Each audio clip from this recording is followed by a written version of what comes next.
Dans cet épisode, nous allons enquêter sur 3 des histoires de magie et de sorcellerie les plus morbides d'Europe.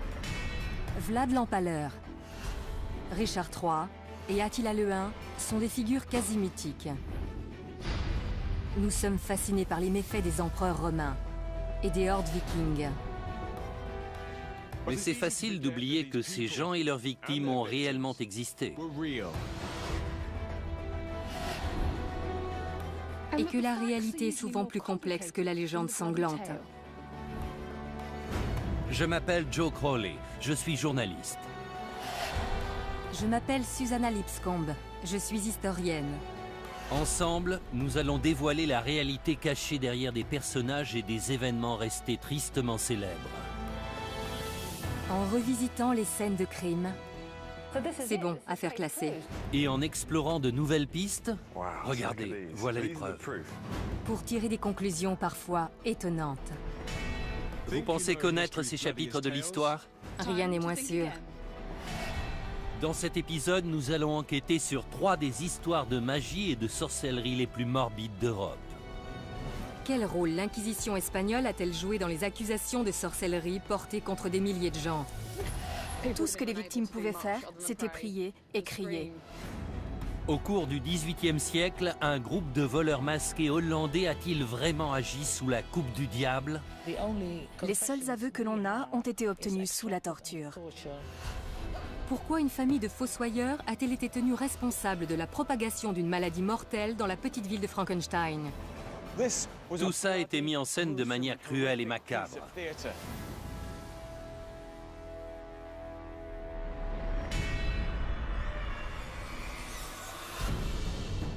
Novembre 1610. 30 000 personnes se rassemblent dans le nord de l'Espagne pour assister à l'exécution d'un sabbat de sorcières.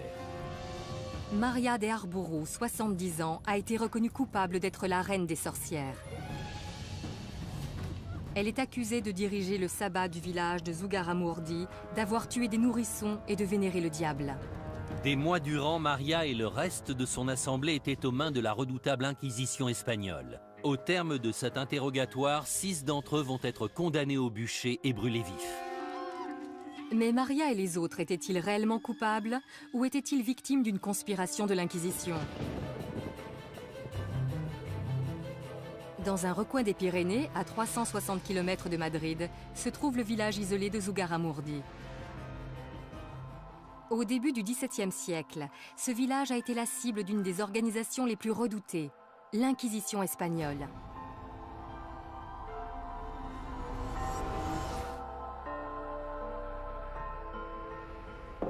En 1609, l'Inquisition est venue à Zugarramurdi enquêter sur une affaire de sorcellerie dénoncée par les membres du clergé de la région et leurs informateurs. Le village a depuis ouvert un musée entièrement dédié à cette affaire. Les noms des gens qui y étaient mêlés y sont référencés. Parmi eux figure Maria de Arbourou, accusée d'être la reine des sorcières. Instaurée à la fin du XVe siècle, la mission de l'Inquisition était de maintenir la pureté de l'Église et de superviser les Juifs et les musulmans convertis au catholicisme. L'historienne locale, Idoia Mentaberi, a enquêté sur l'affaire de sorcellerie de Zugarramurdi. Que s'est-il passé quand l'Inquisition a débarqué dans le village? Ils sont arrivés vêtus de leurs robes. Il y avait de quoi avoir peur. Ils ont arrêté des femmes, des personnes âgées et même des enfants. Le plus jeune avait 9 ans. Ils ont créé une telle atmosphère de panique et de peur que les villageois ont vite commencé à s'accuser entre eux pour tenter de sauver leur peau.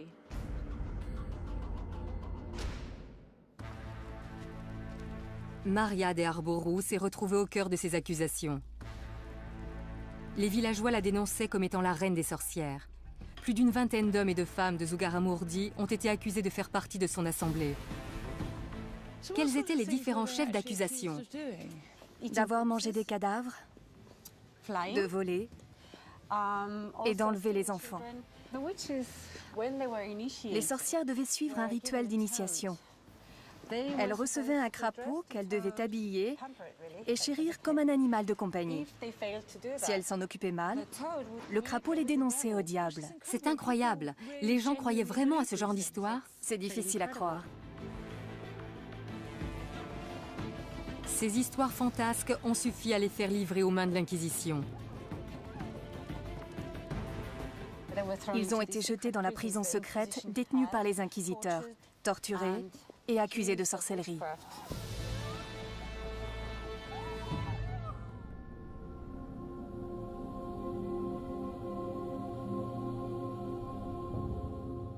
Idoia m'a décrit les terribles événements qui se sont tenus ici au XVIIe siècle. Mais j'aimerais comprendre comment ces habitants d'un coin reculé de la montagne ont pu croire en ces histoires au point d'exécuter d'autres villageois.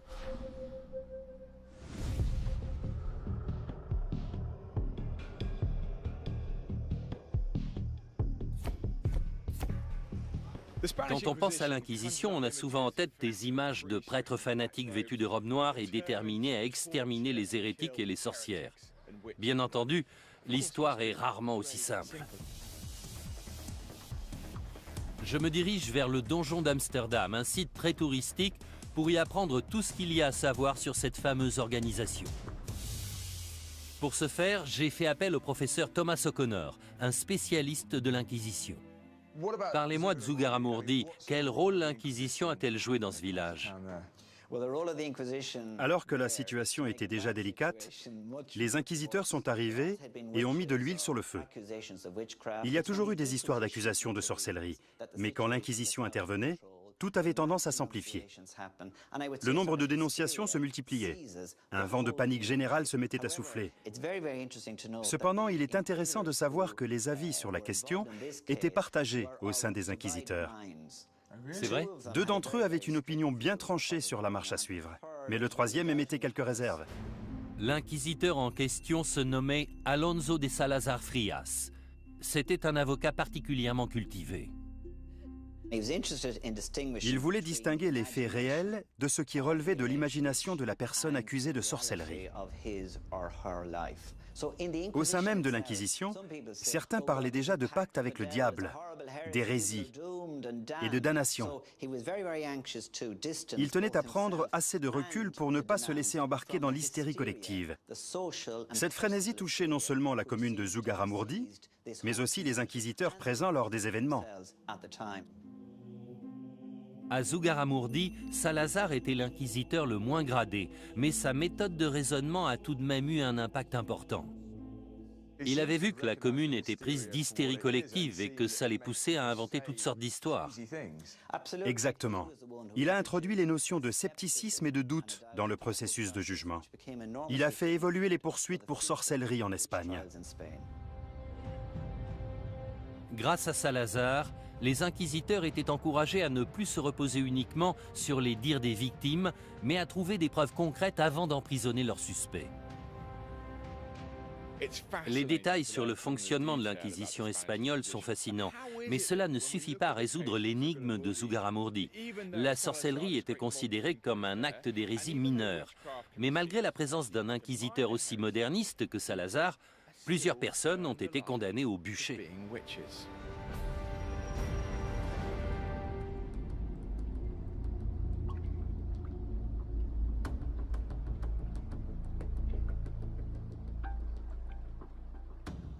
Joe a révélé l'impact tragique qu'a eu l'Inquisition espagnole sur le village de Zugarramurdi.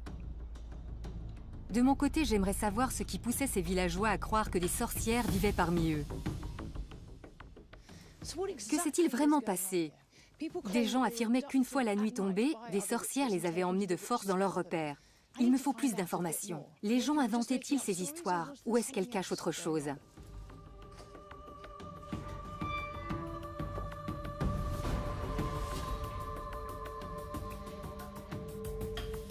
Je compte sur l'aide du professeur Peter Kinderman, psychologue clinicien, pour m'expliquer comment de telles accusations voient le jour et ce qui poussait les gens à y croire aussi facilement.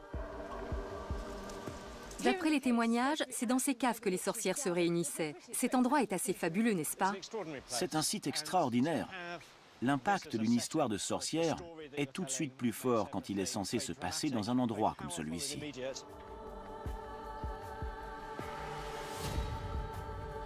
Une fois lancée, une rumeur est difficile à stopper.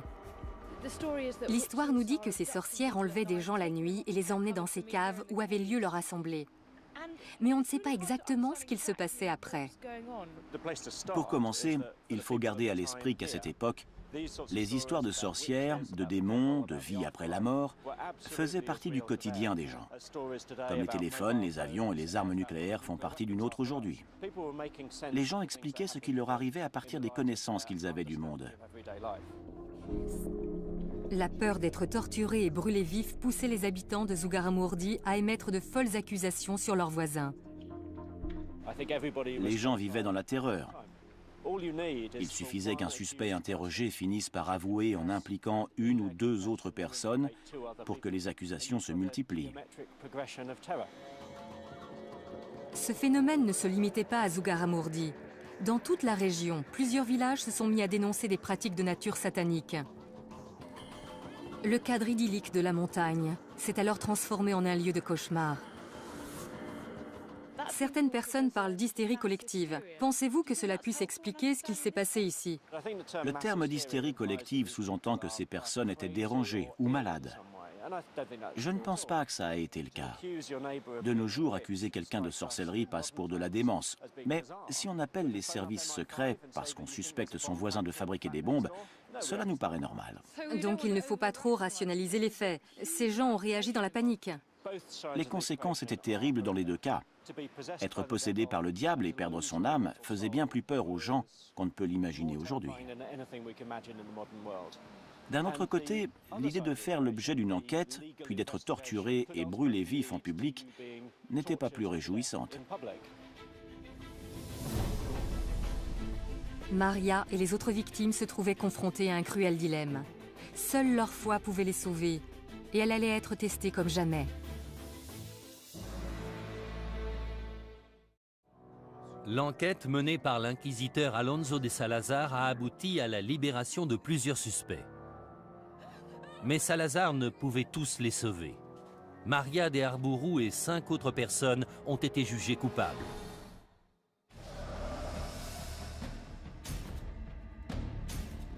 Maria et son soi-disant sabbat font partie des quelques milliers d'innocents à avoir été brûlés sur une période de 300 ans. Mais comment se passaient ces mises à mort? Et pourquoi étaient-elles aussi barbares? Pour répondre à ces questions, je retrouve le professeur Alison Rowlands, spécialiste de l'histoire de la sorcellerie. Alison, quel sort attendaient Maria et les autres accusés? Est-ce qu'ils avaient encore la moindre chance de s'en sortir? Ils auraient pu avouer qu'ils pratiquaient la sorcellerie. Un aveu aurait annulé la peine, même s'il se faisait alors qu'on les amenait au bûcher. Mais il faut prendre en considération la mentalité de l'époque. Les concepts d'au-delà et d'âme immortelle étaient au cœur de leurs croyances. Ces 6 individus ont sûrement pensé que faire de faux aveux aurait été un péché impardonnable.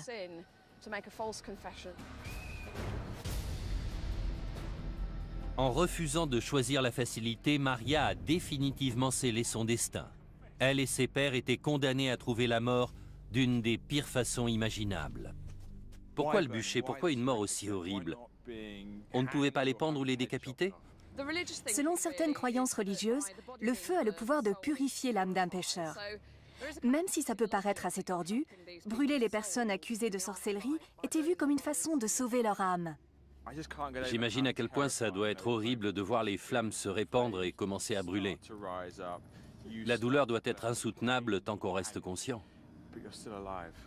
C'était l'une des sentences les plus cruelles. À mon avis, les inquisiteurs pensaient que la menace du bûcher suffirait à convaincre les gens d'avouer. Mais ce n'était pas toujours le cas. Donc ils devaient mettre leurs menaces à exécution. Je ne suis pas sûr de vouloir la réponse à cette question, mais est-ce que ces gens sentaient la mort arriver? Combien de temps se passait-il avant qu'ils ne succombent aux flammes? Malheureusement, il est presque certain qu'ils aient eu le temps de sentir l'odeur du feu et de subir l'atroce douleur causée par les flammes qui se rapprochaient.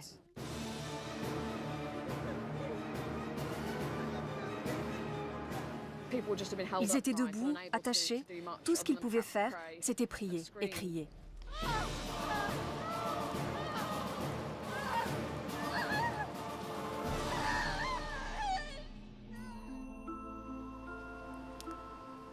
Maria et les autres prétendues sorcières ont connu l'une des pires morts imaginables. Et dire qu'ils auraient pu en réchapper s'ils s'étaient repentis de leurs péchés. Cependant, Salazar a enclenché la fin de ces pratiques barbares. Son rapport à l'Inquisition a fait cesser les exécutions pour cause de sorcellerie en Espagne. Triste ironie du sort, les données qu'ils avaient récoltées à Zugarramurdi ont poussé l'Inquisition à gracier les sorcières du village seulement 4 ans après leur mort par le feu. «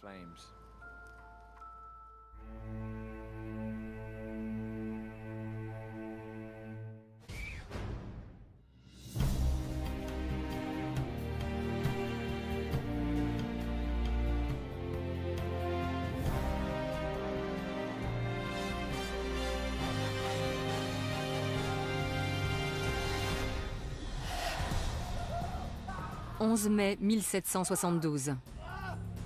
Józef Kirchhoffs, chirurgien aisé et fervent croyant, est sur le point de connaître une mort violente par pendaison. Il a été reconnu coupable d'être à la tête d'un groupe de bandits sans pitié obéissant aux ordres du diable en personne. Leur nom, les Bockenriders. Pendant des années, ces bandits ont fait régner la terreur le long de la frontière hollandaise. Kirchhoffs a été condamné à la potence alors qu'il niait fermement faire partie du célèbre gang, et ce malgré des mois à subir d'affreuses tortures.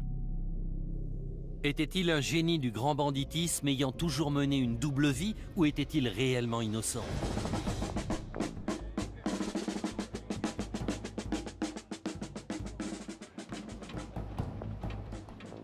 Les festivités qui ont lieu tout autour de moi sont organisées en l'honneur des héros du folklore hollandais, les Bockenriders. Bockenriders signifie les cavaliers du bouc. Les représentations de ces personnages sont nombreuses.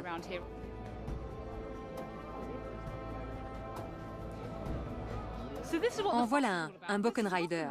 Il chevauche un bouc, une torche à la main et coiffé d'un chapeau de sorcière alors qu'il s'apprête à fuir sous un ciel rouge sang.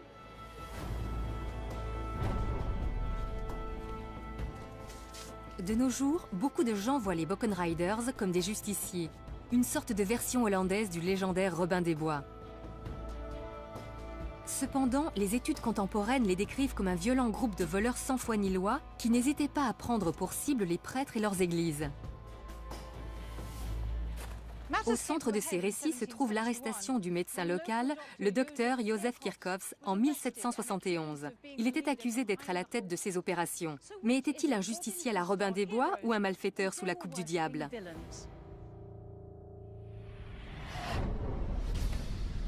La ville de Herzogenrath est l'un des endroits clés de l'histoire des Bockenriders.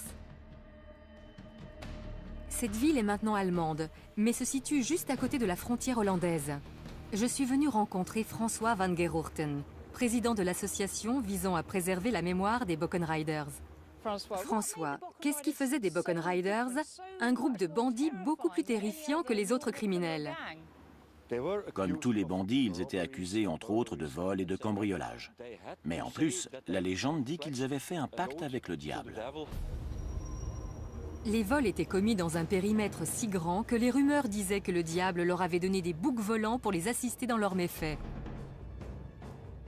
L'efficacité impitoyable avec laquelle ces brigands agissaient ont poussé les autorités et la population à croire qu'ils obéissaient tous à une seule et même personne, un leader connu sous le nom de Józef Kirchhoffs.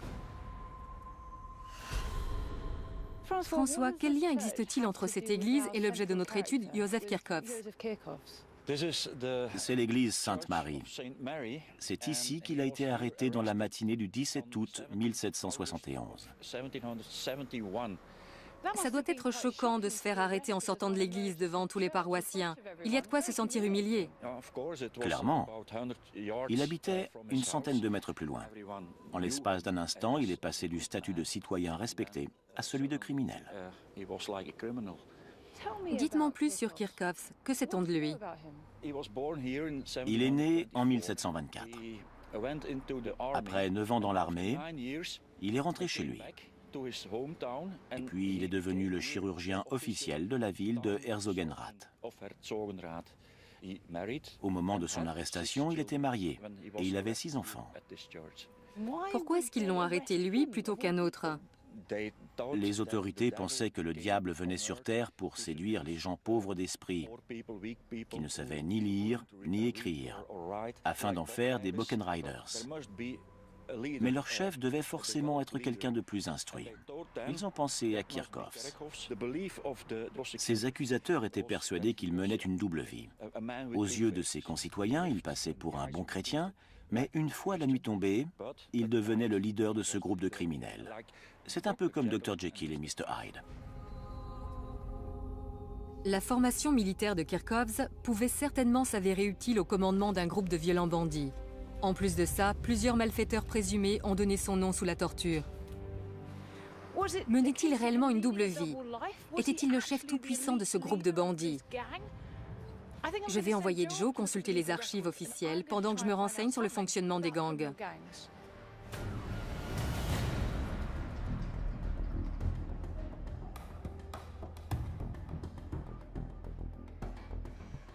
L'histoire de Joseph Kirchhoffs et des Boken Riders est empreinte de mythes et de légendes. J'aimerais démêler le vrai du faux. Et le meilleur moyen d'y parvenir, c'est de consulter les archives officielles. Après tout, il semblerait logique que la torture et l'exécution d'un homme aussi respectable que Joseph Kirchhoffs aient fait l'objet d'un rapport écrit. Les originaux des documents officiels concernant Kirchhoffs et les Boken Riders sont conservés à Maastricht, dans une ancienne église. Cette dernière abrite dorénavant les archives historiques de Limbourg. L'archiviste Truus van Roy-Rox a étudié ces documents cruciaux en détail. S'il y a une personne qui peut m'aider à percer le mystère de cette histoire et faire éclater la vérité au grand jour, c'est elle. Il y a beaucoup de légendes au sujet des Boken Riders. Quelles conclusions peut-on tirer des documents de l'époque? Quels sont les faits? On a là les comptes rendus des tortures infligées aux prisonniers soupçonnés de faire partie de ce groupe de malfrats.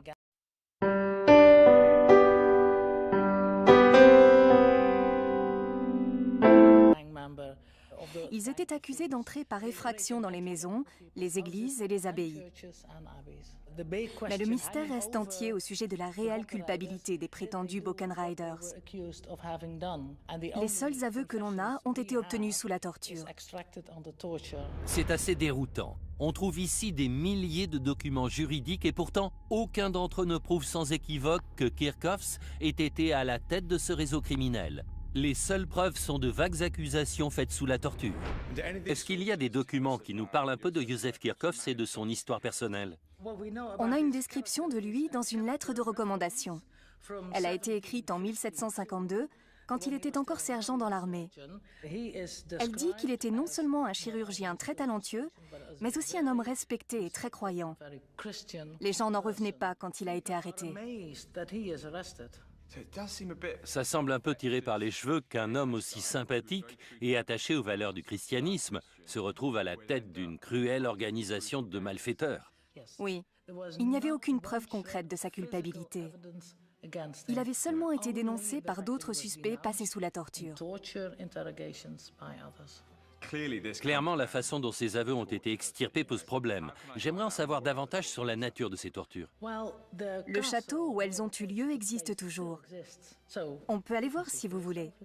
Je visualiserai mieux. Ça ne fait aucun doute.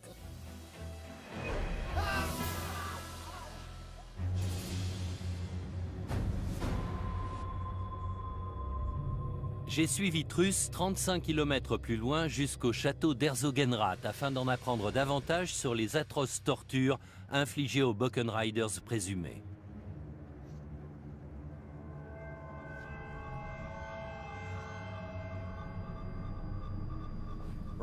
Regardez-moi tout ça.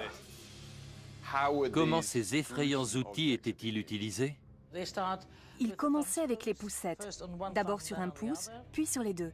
Vous parlez des pouces, mais il y a la place d'y mettre la main entière. Même avec une simple pression, on sent que ça peut infliger d'atroces souffrances. Et si ça ne suffisait pas à les faire parler, il passait au brodequin.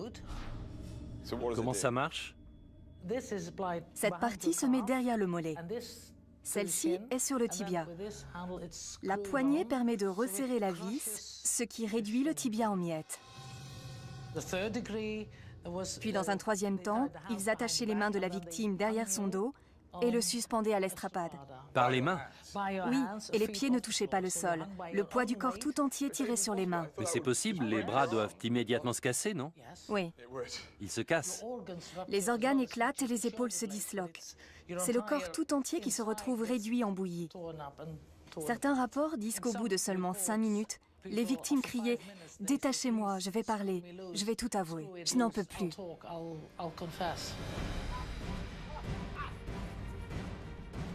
Des douzaines de membres présumés des Buchan Riders ont été torturés dans ces lieux et ont rapidement avoué leurs crimes. Mais pas Kirchhoffs. Il disait à ses tortionnaires « Messieurs, vous pouvez réduire mon corps en miettes, je n'ai rien à avouer ». Respectait-il la loi du silence ou était-il véritablement innocent?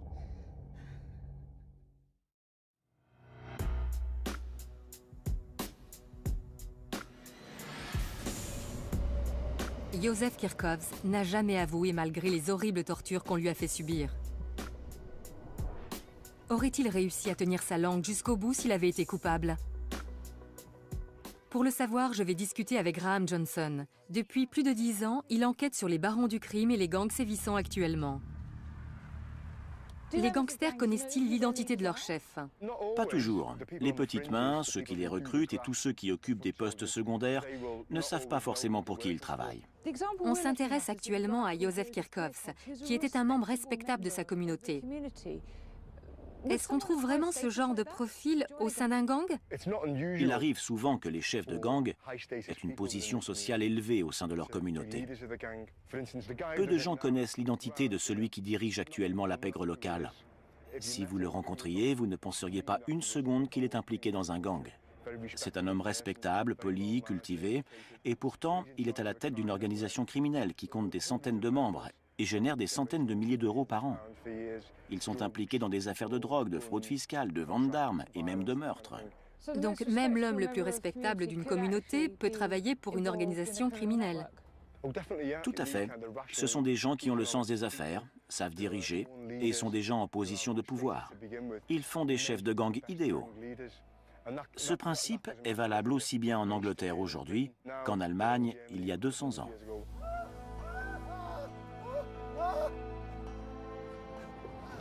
Quand je suis arrivée à Deptford, j'étais persuadée qu'un père de famille très croyant comme Józef Kirchhoffs ne pouvait en aucun cas être à la tête des Buchan Riders. Pourtant, les gangs d'aujourd'hui opèrent au sein de leur communauté dans le plus grand secret. Si Józef pouvait garder le silence sous la torture, peut-être était-il capable aussi de mener de front une vie de famille et la direction d'une organisation criminelle.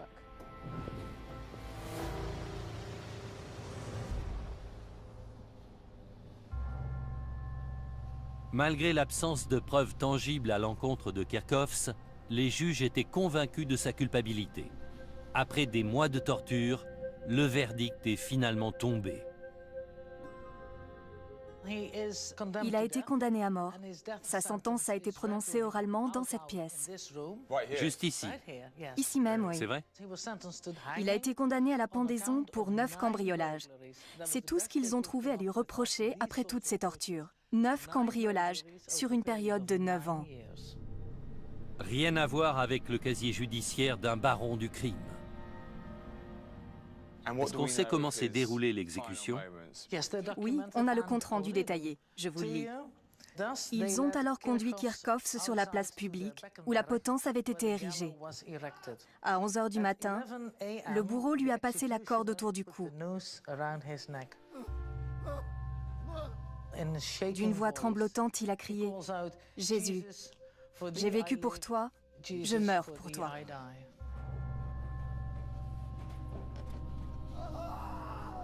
Vous pensez qu'il était impliqué dans cette affaire d'une manière ou d'une autre? Il est vraiment très peu probable qu'il ait pris part à leurs activités. Il n'y a pas la moindre preuve de son implication.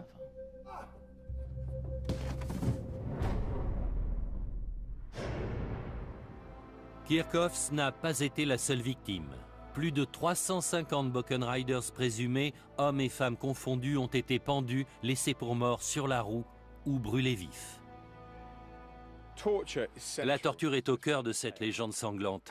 Le problème majeur face à cette pratique, c'est qu'on n'a aucun moyen de vérifier la véracité des aveux. Bon nombre de personnes victimes de telles souffrances finiraient par cracher le morceau, qu'ils soient réellement coupables ou pas.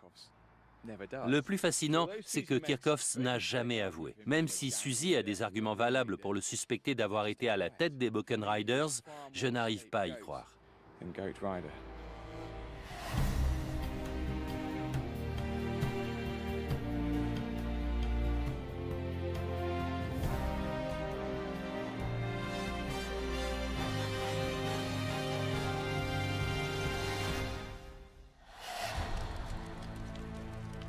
26 septembre 1606.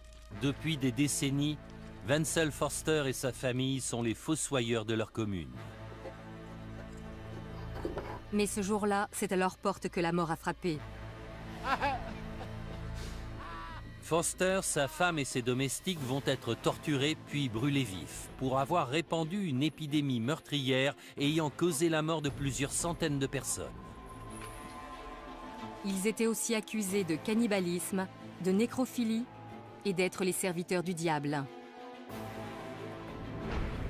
Forster et sa femme ont-ils vraiment commis ces crimes sataniques? Ou ont-ils été victimes des préjugés et de la panique ambiante?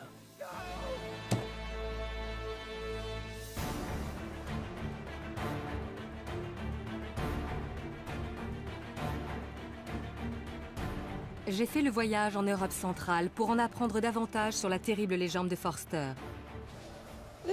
Voici la ville de Żabkowice-Czeslaski, située au sud de la Pologne.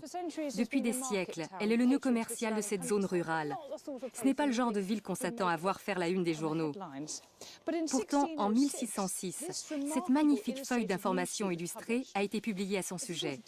Cet ancêtre des journaux d'aujourd'hui raconte l'histoire qui a fait connaître cette petite ville. Mais à l'époque, Żabkowice portait un autre nom. Elle s'appelait Frankenstein.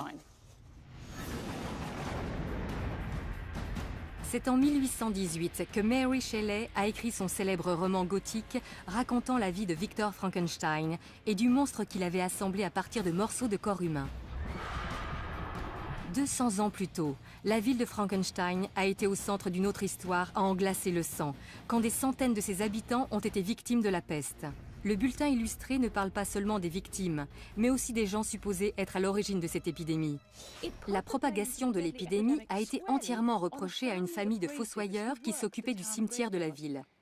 Ce récit relate une incroyable histoire d'empoisonnement, de vol et de magie noire.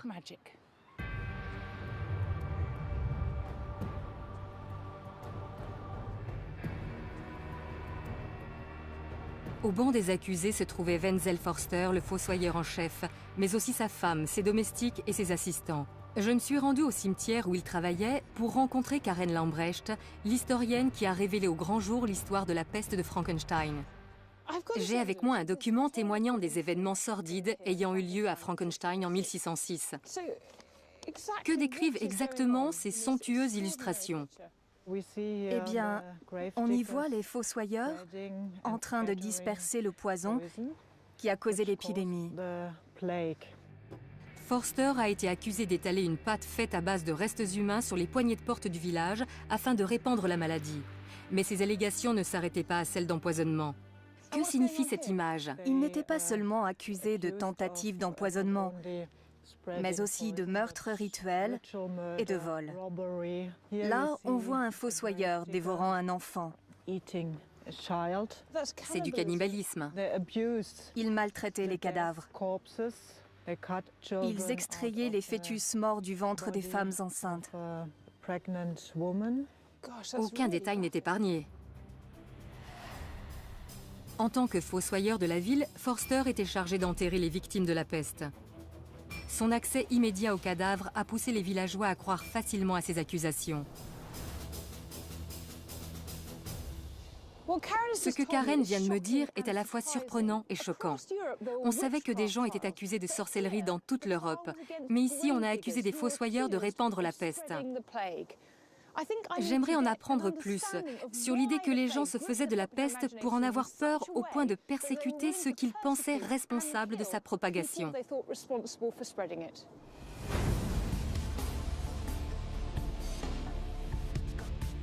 Je suis à Londres où 100 000 personnes sont mortes de la peste 60 ans après l'épidémie de Frankenstein. Je retrouve le professeur Robert Joodt, un historien médical, à l'église Saint-Bride où reposent des centaines de victimes de la peste. Robert, pouvez-vous m'en dire un peu plus sur la peste? Sait-on combien de victimes elle a fait à Frankenstein? D'après les rapports de l'époque, il y a eu environ 1500 décès. C'est un chiffre assez élevé. Un quart de la population a trouvé la mort en l'espace d'1 ou 2 semaines. La mort était fulgurante. Et elle frappait sans prévenir, n'est-ce pas? C'est ça. Dans certains cas, les gens se levaient le matin comme si de rien n'était, puis mouraient dans la journée.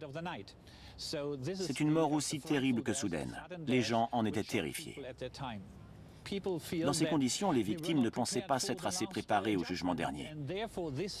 Ça les effrayait plus que tout. Quand la peste frappait, les églises débordaient de demandes d'inhumation. Il était impossible d'enterrer tout le monde convenablement. Regardez ça.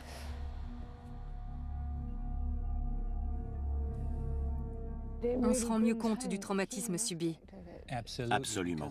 La plus grande peur des gens était de ne pas être enterrés individuellement et de finir dans une fosse commune. On peut comprendre que l'idée d'être enterré au même endroit que des centaines d'autres victimes les ait terrorisés. Il n'était plus qu'un corps sans identité. Exactement. Les ossements sont éparpillés un peu partout. C'est typique d'une fosse commune creusée lors d'une épidémie de peste au XVIIe siècle. En voyant tout ça, je comprends un peu mieux pourquoi les habitants de Frankenstein étaient aussi terrifiés par la peste au XVIIe siècle. Ce genre de perspective peut facilement pousser les gens à s'en prendre aux potentiels responsables du désastre. Mary Shelley a rendu le nom de Frankenstein mondialement connu. Mais les événements qui ont eu lieu dans la ville auraient aussi pu suffire à inscrire ce nom au panthéon de l'horreur.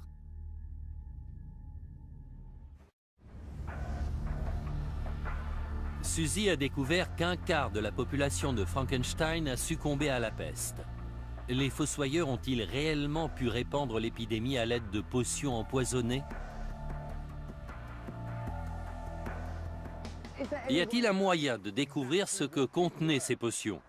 Bien entendu, les autorités de l'époque ne disposaient pas de laboratoires médico-légaux où les faire analyser. Personnellement, l'idée de potions pestiférées me semble un peu exagérée.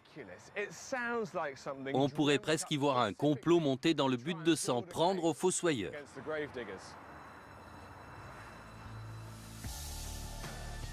Les voisins de Forster étaient persuadés qu'au lieu d'enterrer les morts, ils se servaient de leurs cadavres pour concocter une potion donnant la peste. C'est génial ici. Je vais m'entretenir avec le chercheur Jürgen Mischke pour découvrir ce que fabriquaient les Forster. Jürgen, l'idée qu'on puisse concocter une potion à partir de restes humains me semble loufoque. Comment en est-on arrivé là? Je vais peut-être vous surprendre, mais les médicaments à base de restes humains étaient monnaie courante du XVIe au XVIIIe siècle. Au début du XVIIe siècle, les gens pensaient que les médicaments à base de cadavres en bonne santé étaient particulièrement efficaces. Et en plus de soigner les maladies, ces remèdes étaient censés donner l'énergie du mort aux patients. Quelle partie du corps était utilisée? D'après les documents scientifiques de l'époque, 24 parties du corps peuvent être récupérées pour en faire des remèdes. La graisse, la peau, le crâne et les os en font partie. Les os étaient réduits en poudre et la peau bouillie pour en faire des médicaments contre toutes sortes de maux tels que l'épilepsie ou les migraines. Forster était-il le fournisseur de Frankenstein? D'où provenaient les cadavres? Il fallait aller voir le bourreau. Il avait tous les droits sur le cadavre des gens qu'il exécutait. C'était la seule façon de se procurer un corps jeune et sain. C'était un revenu complémentaire non négligeable pour les bourreaux. Il est possible que certains fossoyeurs aient voulu en profiter aussi. Est-ce que ces potions pouvaient aussi servir à répandre une maladie? Les autorités avaient interdit tout remède fait à partir du corps d'un malade ou d'une personne âgée parce qu'ils savaient que c'était plus risqué. Mais les fossoyeurs ont peut-être transgressé cette règle sans savoir que cela représentait un réel danger pour les patients. Quand on se fournit illégalement chez un fossoyeur, il y a forcément plus de risques. C'est fou de penser qu'on se soignait avec des restes humains. Si on y réfléchit un peu, le but est d'aider quelqu'un à survivre grâce au corps de quelqu'un qui est déjà mort. Les transfusions sanguines et les transplantations d'organes suivent aussi cette logique. C'est fascinant. Moi qui pensais que cette histoire avait été fabriquée de toutes pièces pour se débarrasser des fossoyeurs, et finalement j'apprends que la médecine actuelle fait appel aux mêmes méthodes. Officiellement, les fossoyeurs ne devaient pas être autorisés à fabriquer ce genre de remède. Mais cette éventualité ne semble plus aussi extravagante qu'avant. De plus, la fabrication de remèdes de cette nature faisait clairement d'eux les coupables idéaux.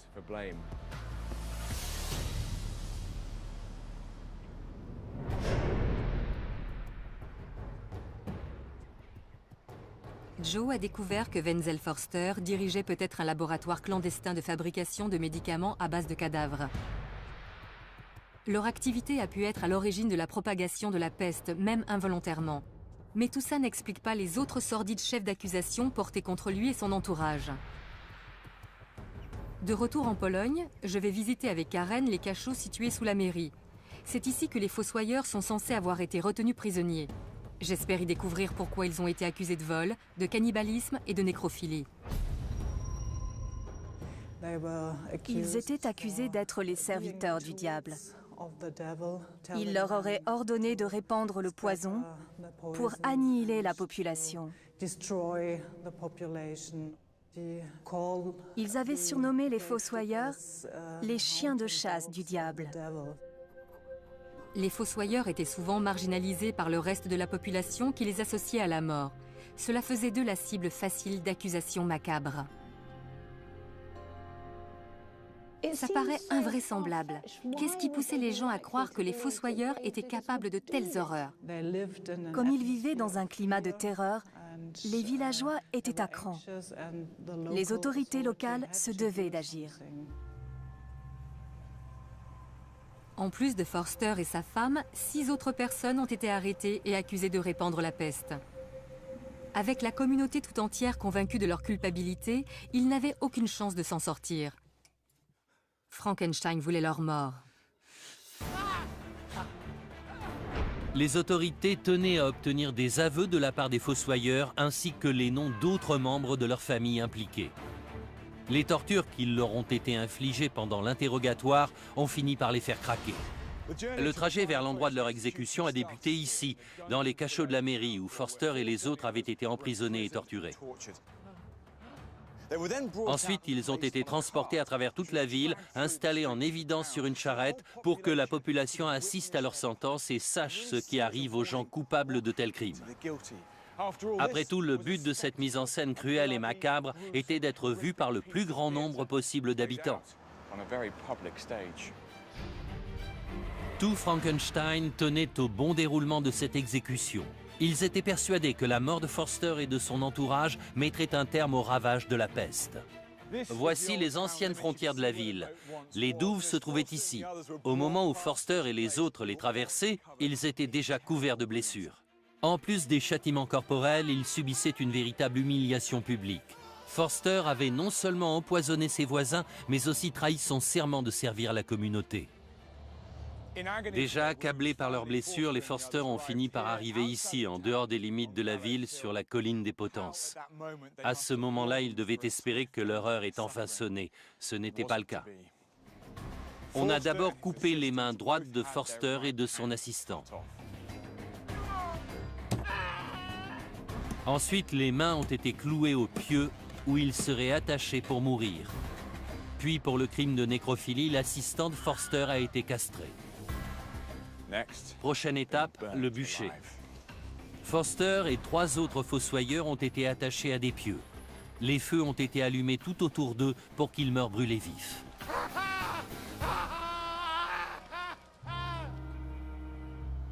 Pendant les 11 années qui ont suivi, d'autres familles de fossoyeurs ont été arrêtées, jugées et exécutées. Parmi eux, un garçon de seulement 14 ans a été décapité. La terreur se trouve au cœur de cette affaire. Face à la peur, les hommes sont capables d'actes terribles. Les fossoyeurs sont devenus leur bouc émissaire. Ils avaient peut-être bel et bien utilisé des cadavres pour faire des potions. Ils ont peut-être même involontairement propagé l'épidémie. Mais ce genre de remède était courant à l'époque. Beaucoup de gens les utilisaient dans l'espoir de guérir. Les habitants de Frankenstein ont fait preuve d'une hypocrisie presque barbare en se retournant contre les fossoyeurs. Leur sentence a été irrévocable.